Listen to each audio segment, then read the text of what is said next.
Sure. Jeffrey Horowitz, Jeffrey-Horowitz.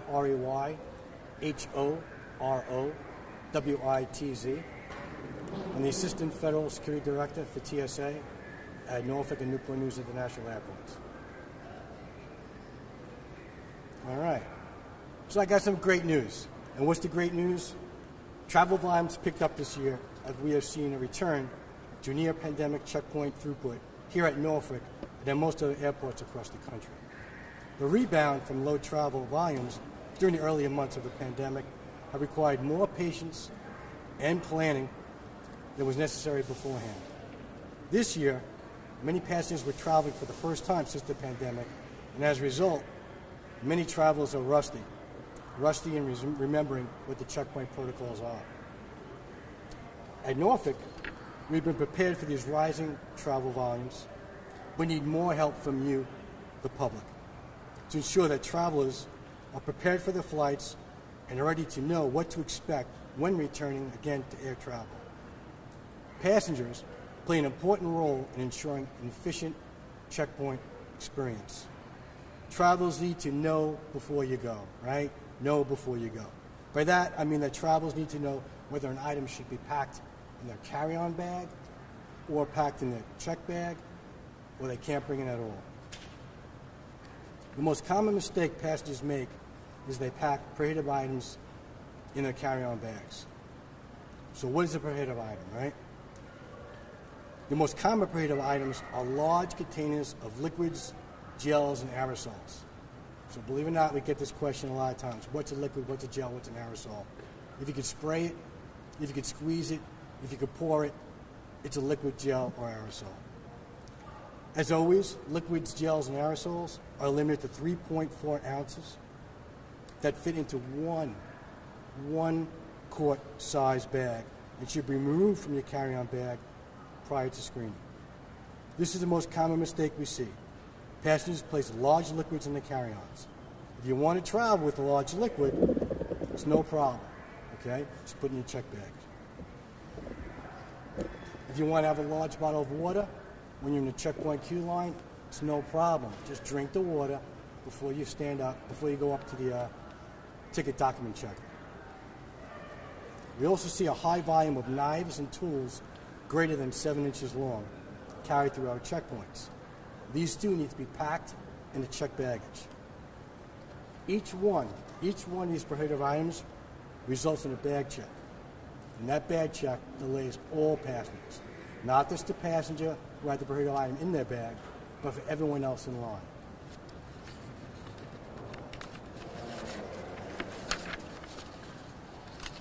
While it's disappointing to see many prohibited items, it's even more disturbing to see travelers continuing to bring firearms through our checkpoints. Last year, through Norfolk alone, we had 27 firearms. 27. That's a record for us. 89% of them were loaded. 89% loaded. That's one record we don't like to see. Last year, nationwide, 6,502 40 arms were caught at 262 checkpoints out of 430, at 602 airports out of 430 checkpoints nationwide. 88% of those guns are loaded. There's a right way and there's a wrong way to travel with a firearm. Bringing one into a checkpoint is definitely the wrong way. You can actually bring a firearm to the checkpoint. To do so, the gun must be unloaded.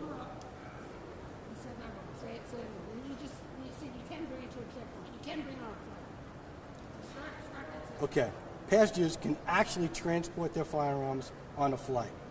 To do so, the gun must be unloaded, placed in a hard-sided case, and then locked inside that case. Next, it should be taken to the airline ticket counter to be declared. The airline will ask that a small card be completed, and the airline will make sure that the firearm is transported in the belly of the aircraft where nobody has access to it. Travelers may not carry their firearms into the cabin of the airplane, so don't bring it to the checkpoint. Bringing deadly weapons to a security checkpoint results in a federal, financial, civil penalty that could cost you up to $15,000. Plus, local police may cite or arrest the individual with a gun at our checkpoint. The most common excuse we hear from individuals that they claim that they didn't know they had a loaded gun. They didn't know they had the gun with them. Or what they're trying to tell us is they don't know where the loaded gun is. Unsure if an item should be packed in a carry-on bag, check bag, or either or neither, we can certainly help you with that information.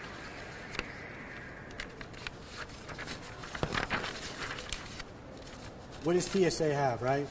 We have download the free TSA app, which has a handy what I can bring feature that allows you to type in the item and see if it can fly or where it goes, checkpoint and/or check baggage. We have a huge active social media presence. Take a photo of the item or type the name of the item and you'll get a timely response on Twitter or Facebook Messenger at Ask TSA. Travelers can also text travel to Ask TSA at 274-872 to get a question answered. If you guys have any questions, I'll take them, and I'll defer to Lisa Farbstein to do a demonstration on how to pack a firearm.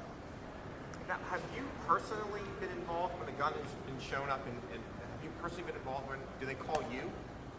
No, so what happens, that's a great question. Great question. What happens is the person with that vest, the item will go through the x-ray, and TSA will actually notice a firearm on the x-ray screen. They'll stop screening, they'll call the police, and they'll call the supervisor. Once we stop screening now, that's where the backup occurs. So now that lane is decommissioned. We leave the gun inside because you don't want to now take the gun out, and now it's a safety hazard. So police come, they'll take the weapon, they'll secure the weapon, they'll take the passenger and they'll put them in a room, and then they're going to do what they have to do. How often do people get arrested when circumstances like this happen? So that's actually a better question for the police. Okay. I don't feel comfortable asking that because that's more of a PD issue than an actual TSA issue. I just didn't know if they're like, oh, I didn't realize I had it, and then the police just like let them go, or if it's like they're charged. No. So a lot of times you get cited. Matter of fact, by far, the least you'll get is you'll get cited for a weapon. Okay. For transporting a weapon in the So you'll at least get a airport fine zone. of some sort? Well, you'll go to court. Yeah. You definitely have to go to court. A lot of times you have to have a lawyer. So if you think about this, right? Criminally, you'll get charged with either a citation. Then you go to court, you have your lawyer, you pay your court fees, your lawyer fees. Then TSA on the federal side will issue a civil penalty. It's a civil penalty, it's not double jeopardy. Then you need your lawyer again, maybe missed wages. We'll issue a penalty up to $15,000 when you add up all your court costs and everything else. It's a lot of money for one bad mistake.